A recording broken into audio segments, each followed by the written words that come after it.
sa susunod natin topic, lalong-lalo na si Atty. Larry Gadon, pwede kayong ano muna, labas-labas muna. O kaya i-mute nyo na muna yan. Diba? Masakit ito. Baka hindi nyo kayanin. O pakinggan nyo. Ito talaga si VP Sara Duterte na ito ay saksakan ng boba at Andali. Umpisa pa lang pala yun. Eh, banat na agad. Oh, game. ito talaga si VP Sara Duterte na ito ay saksakan ng boba at tanga. Isipin mo, sabihin ba naman niya na yun daw nangyari sa Tacloban, doon sa pamamaril ng mga bata, ay nagkulang daw sa intelligence ang ating pamahalaan. Ano? Intelligence? Andali, sir, alam niyo naman po kasi sila. No? Sila, lahat ng maibibintang at lahat ng iduduktong nila ang pangalan ni Pangulong Bongbong Marcos, gagawin nila yan. Ang intelligence, ginagamit yan doon sa mga enemies of the state, no? Doon sa mga rebelde, hindi doon sa mga bata. No? Alam nga naman na lahat ng mamamayan, babantayan mo isa-isa yan kung anong gagawin. Ha? kapag ka nakakita kamukha ni Duterte to eto si Babyface, medyo parang nabagsakan yung mukha nito ng pinya. No, hindi babantay isa-isa Kawawa naman yung mga mamamayan nun. Oh. Hindi mo ba naisip yon? Ha? Napakatanga mo, boba ka.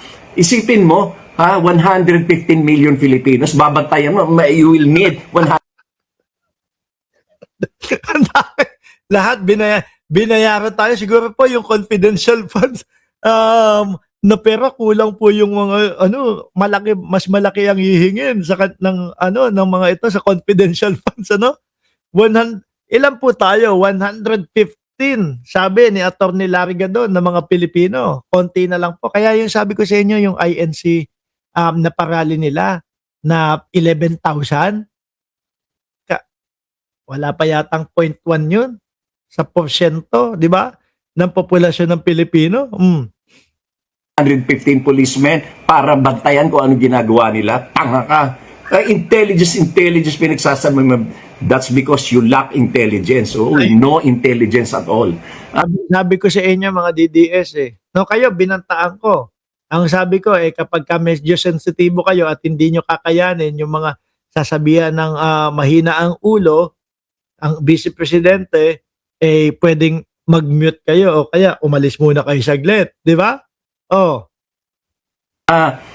Yung intelligence ay ginagamit yan ng ating mga ahensya ng pamahalaan upang tiktikan at alamin kung ano ang mga ginagawa ng yung mga tinatawag na enemies of the state. Ayun. No? Di ba mga kababayan? Hindi mo yan pwedeng gamitin. Kunyari, dito sa lugar na ito, meron mga NPA, yung mga ganyan. Yun, doon gagamitin. Iyon. Pero yung sasabihin mo, yung estudyante mukhang sanggano, bantayan mo yun. Ang dami ho niyan. Sa bawat mamamayan, hindi ka nga pwedeng magduda pa tapos mababantayan mo. Ganong gagawin mo, intelligence, napaka-boba mo, napakatanga mo. Dinidiin pa talaga, Napakatanga talaga. Tapos sinasabi mo, itong nangyari dyan sa EDSA, yung rally, dahil ito sa pruweba yan ng non-governance or hindi magandang pamamalakad na administrasyon. Saksakan ka ng boba at tanga. Yan rally na yan sa EDSA. Hindi po, dahan-dahan ninyo yung mga DDS. Yung iba po dyan, sasakay pa ng tricycle bago maihatid sa ospital. No, dahan-dahan lang. Ginagawa upang harangin ang pagkakaso sa mga magnanakaw sa gobyerno. Hindi yan dahil na reklamo ng mamamayan. Tumingin ka sa paligid mo, may nagrereklamo ba? May nagrarally ba ng mga group of farmers, ng mga IP, ng mga urban poor? Wala, sapagkat satisfied sila doon sa mga programa ng pamahalaan. Ang nagrarally. Di ba?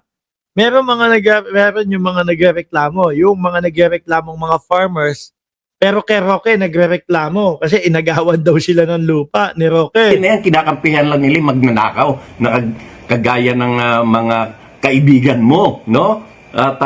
Pati ikaw na rin, kinakampihan ka nila. Isa lang ang tanong ko dyan, sa dami-dami ng ebidensya at testigo dyan sa mga kaso na impeachment. Ako nga, isa lang itatanong ko paano yung sinasabi ng AFP na wala silang natanggap na pera na pinapalabas mo na ikaw ang gumastos doon sa Youth Summit Seminar. Oh, sandali.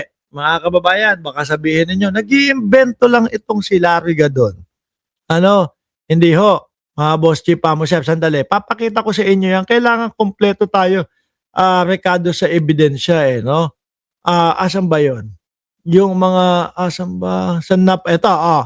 Eto ho, mga bossing. Yung sinasabi, tanggalin ko muna si Gadon saglit, ha? Yung sinasabi ni Larry Gadon na AFP, no, itinanggi na nakatanggap sila ng pera galing sa Vice Presidente o OBP, ayan po yun, saan napunta ang pondo. AFP officials deny receiving confidential funds from Sara Duterte led DepEd for Youth Summit. Ganyan no dito sa atin mga kababayan, no? Hindi po obra dito yung sabi ni ganito, merong sabi dito, sabi hindi ho, no, lahat kompletos recados with ebidensya po mga bossing. Na hindi nila tinatanggap, hindi nila sinasabi nila wala silang natanggap na 15 million pero doon sa report mo pinlalabas. Nakita nyo. Walang natanggap na 50, magkano? 15 million. Pero sabi sa report ng OBP, meron daw pong ano, na napunta sa AFP. Basta mo meron pang 15 million na binigay sa kanila. Sabi ng Armed Forces of the Philippines, wala silang perang natanggap sa iyo. Doon pa lang. Sabi ni Janet Nilyama, kayong mga gaguman kayo, protector kayo ng buhayang pamahalaan. Oy Janet, baka ikaw yung hinihintay na magkakaso kay Bongbong Marcos. No? Ang tagal-tagal nyo nang sinisira. Hanggang ngayon, wala pang makapagpabagsak. Baka ikaw, yung minihintay na magiging tawag doon, natatayo bilang testigo labang kay Bongbong Marcos. Mukhang madami kang alam.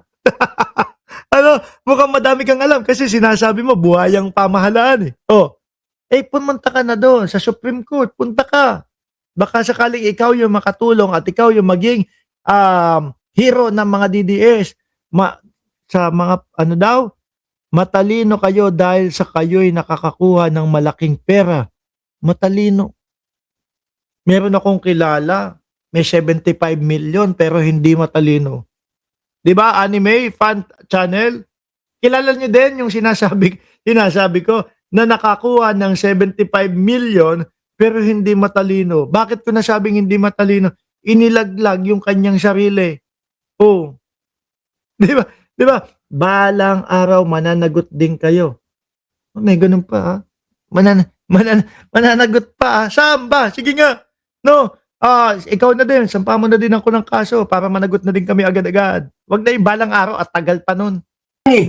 Halatang halata na Oo. At kung ano-ano mga dahilan pinagagawa mga Mary Grace Piatos na yan, kalokohan yan. At bakit naman magkakaroon ng intelligence ang Department of Education?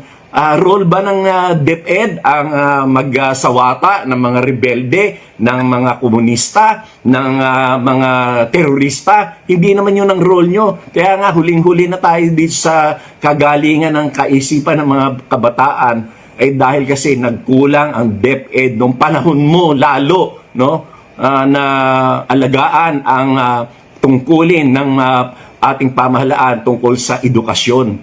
Malaki ang pagkukulang sapagkat ikaw mo yung mga laptop nga itinengga lang, 'di ba?